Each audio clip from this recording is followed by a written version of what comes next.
So another question we're asked commonly in the group is, what do you do when you're sick? I'm Jackie, here to answer questions about my journey from fat, weak, and sick to trim, strong, and healthy. Obviously, if you've had an upset stomach or whatever along those lines, there may be a period where you weren't eating, so sort of a involuntary fast. And when you start to feel better, you probably don't feel like eating a ridiculously big salad. The idea would just, not there. The first thing I would personally recommend, honestly, while you're sick, if you have flu-like symptoms, is elderberry vinegar. And I will link to a recipe below from Amanda, which amused me when I decided I should make elderberry vinegar, since elderberry syrup was really not an option for a diabetic. By the way, even though it is a, old wives' tale kind of thing, there is actual research that this both prevents flu and causes healing from it more rapidly than not. But she makes it as a vinegar. That's what I recommend, because I don't need no syrup. And shots of it, actually during flu season, until COVID, I just took it every day.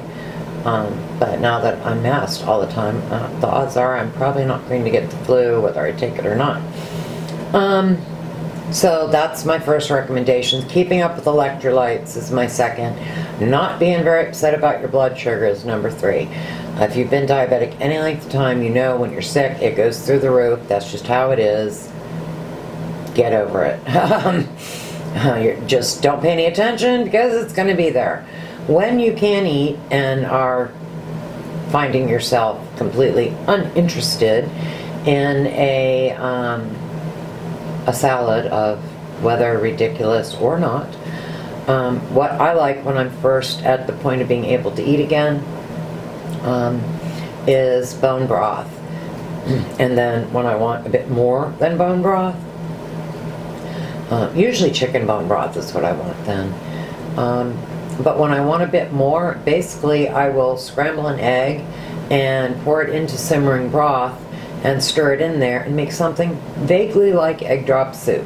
I mean, it could be more like it if you've got some tamari or soy sauce or those, I forget, the ones the vegans use. Coconut aminos, there, I remembered.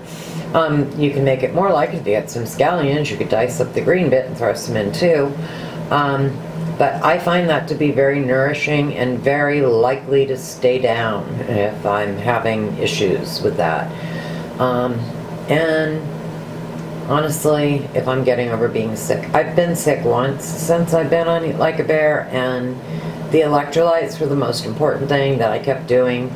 I was in bed actually for about a day and a half and became very dehydrated. When I got out of bed, it was like pound the electrolytes, and water, but the electrolytes.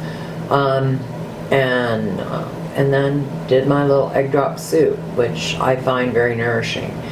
All of these frequently asked questions that I am addressing, I am pretty much giving you the Jackie answer. If you're in the group, you should go into the guide section on Facebook, and within the group, go to the group. Instead of discussion, go to guides. And most of these frequently asked questions have been asked in the group and answered by numerous people, not just me. So if you need opinions addition to Jackie's, check that out. I'll see you over there.